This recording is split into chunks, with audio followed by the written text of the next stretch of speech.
যেমন আমাদের বাংলাদেশের সিলেটের দিকে একটু নজর দেন। বর্তমান সময়ে একজন ডিসি খুব ভালো মানুষ, যিনি শাহজালাল ইয়েমেনি রহমতুল্লাহ আলাই, ওনার মাজারের টাকা পয়সার একটা স্বচ্ছ হিসাব দাঁড় করাইছেন। এই অবস্থা তৈরি হওয়ার সাথে সাথে ওনার চাকরি এই জায়গা থেকে ট্রান্সফার। দেখছেন অবস্থা? আজ বাংলাদেশের অসংখ্য অগণিত মাজারগুলোতে যেই মাজারের খাদেমগুলো আছে, তারা মাজারের টাকা আত্মসাৎ করে বিদেশে বাড়িঘর করে ছেলে মেয়েদেরকে বিদেশে লেখাপড়া করায়। কোনো স্বচ্ছ হিসাব নাই। শাহজালাল ইয়েমেনি রহমতুল্লাহ আলাই এই বাংলাদেশের জমিনে আসছেন, যার উসিলায় গোটা দেশের মানুষ ইসলাম পাইল। ওই জায়গার মধ্যে বিশাল একটা শিক্ষা প্রতিষ্ঠান থাকার কথা ছিল ওই জায়গায়, কিন্তু দেখেন ওনার মাজারকে কেন্দ্র করে কোনো উন্নত শিক্ষা প্রতিষ্ঠান নাই।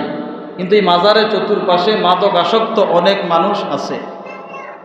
আপনারা যারা গেছেন দেখছেন কিনা জানি না, আমিও সেখানে জিয়ারতে গেছি, দেখেছি। শাহজালাল ইয়েমেনি মুজাররিদ রহমতুল্লাহ আলাই ওনার মাজারের চতুর্পাশে আশেপাশে যে এলাকাগুলো এরিয়াগুলো আছে, সেখানে অনেক মাদকাসক্ত। শাহপরান রহমতুল্লাহ আলাই মাজার, ওনার মাজারের চতুর্পাশেও অনেক মাদকাসক্ত লোক আছে।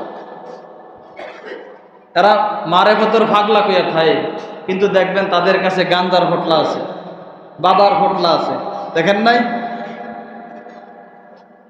কিন্তু এই জায়গা থেকে কেন ইসলাম প্রতিষ্ঠা হতে চায় না, কেন শিক্ষা প্রতিষ্ঠান দেয় না? এর মাঝে একটা ষড়যন্ত্র আছে, এর মাঝে একটা গুরুত্বপূর্ণ ষড়যন্ত্র আছে। যদি সেই জায়গার মধ্যে দ্বীনি প্রতিষ্ঠান দাঁড়িয়ে যায়, তাহলে সেখান থেকে মানুষ হক কথা জানবে, বুঝবে। আর হক কথা জানলে বুঝলে আমাদের দেশের যে আউল বাউল ফাউলরা এই মাজারের পক্ষে গিয়ে কথা বলে, টাকার পক্ষে কথা বলে, মাজারের এই ভণ্ড খাদেমদের পক্ষে কথা বলে, তাদের ফ্যাট নষ্ট হয়ে যাবে, তাদের হালুয়া রুটি বন্ধ হয়ে যাবে।